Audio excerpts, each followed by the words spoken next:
Hello, my name is Jeffrey Kirk. Today I'm talking about one of the most essential tools for website owners and marketers alike. It's Google Search Console. Whether you're a beginner or you have a lot of experience, a Google Search Console property is essential to help you understand how your site performs in Google search results. If you've ever wondered how Google sees your website or how to improve your search presence, you're in the right place. In fact, I publish a video every week on some aspect of digital marketing. Please click subscribe so you're notified when new videos are available. Okay, so what exactly is the Google Search Console? You can think of it as your website's direct line of communication with Google. It's a free tool provided by Google themselves. It gives you insights into how your site performs in the search results. The easiest way to get started is to do a Google search with the words Google Search Console. Or you can go directly to search.google.com/search-console. See, searching for the words is easier. Once you've signed in with your Google account, you'll either see a dashboard full of data about your website's performance, or you'll have the opportunity to set up your Search Console property. First, I'm going to give you a quick rundown of what you can expect from Google Search Console. Then I'll tell you how to set things up. The first thing to look for in the Search Console is search performance. This might show up right under the overview in the left side menu, or there might be a performance menu item with search results showing up underneath that. Unfortunately, these options don't appear exactly the same for everyone.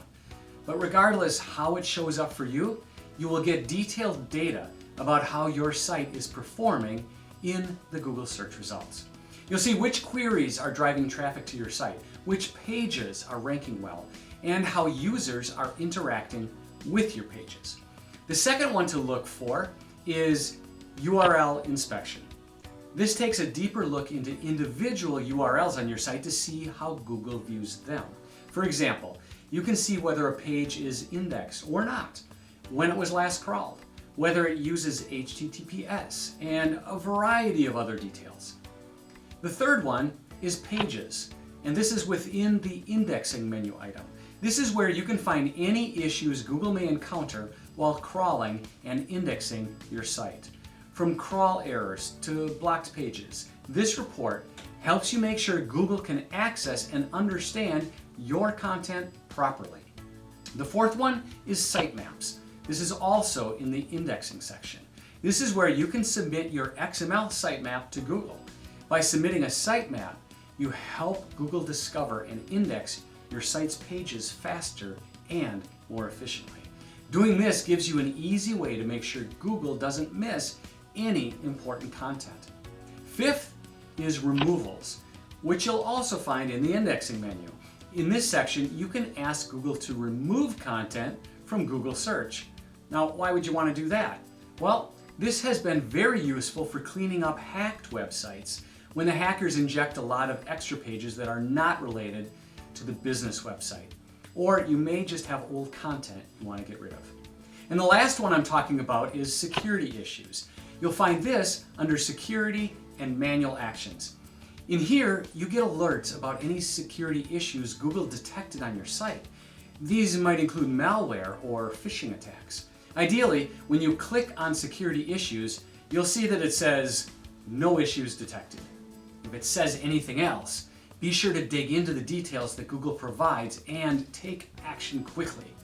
Some other things you'll find in the Google Search Console include experience and enhancements menus. These are additional ways in which Google looks at your site. Google Search Console is packed with features designed to help you optimize your site for search and provide the best possible experience for your users. So if you're serious about improving your website's visibility and performance in Google search results, Google Search Console is a must-have tool. If you showed up at the Search Console and discovered you have no property set up, here's a quick guide to get you started. Once you're logged in, you might see an option to add a property, or Google might put up a page that says, "Welcome to the Google Search Console," and then it's asking you to select a property type. Here, you have two options, domain or URL prefix. If you're setting up Search Console for your entire domain, choose domain. If you want to track a specific URL or a subdomain, select URL prefix. For this example, let's go with URL prefix. After entering your website's URL, click Continue. Now, you'll need to verify ownership of the property. And Google offers several verification methods, including HTML file upload, HTML tag, domain name provider, Google Analytics, and Google Tag Manager. Choose the method that'll work best for you. Then copy the meta tag or other data provided by Google. If you choose the HTML tag, you can go to your website and paste the tag into the header section of your site. If you have a WordPress site, there are several plugins that can make this very easy for you. If you're not familiar with this process, don't worry. Just do a quick search with how to do this using your website's platform. Once you've added the meta tag to your website, go back to Google Search Console and click Verify. If everything was done correctly, you'll instantly receive a confirmation message and your property will be verified.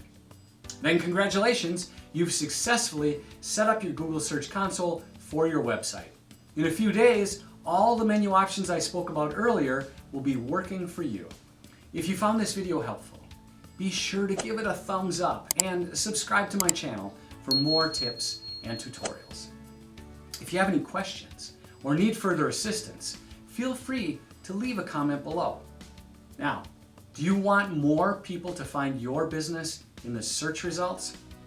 Having a Google Business Profile is the key. So go watch my previous video for a step-by-step guide on how to set up your Google Business Profile. You should find a link for that below. Your business deserves to be seen online, and I will help you get there. Thanks for watching, and have a great day.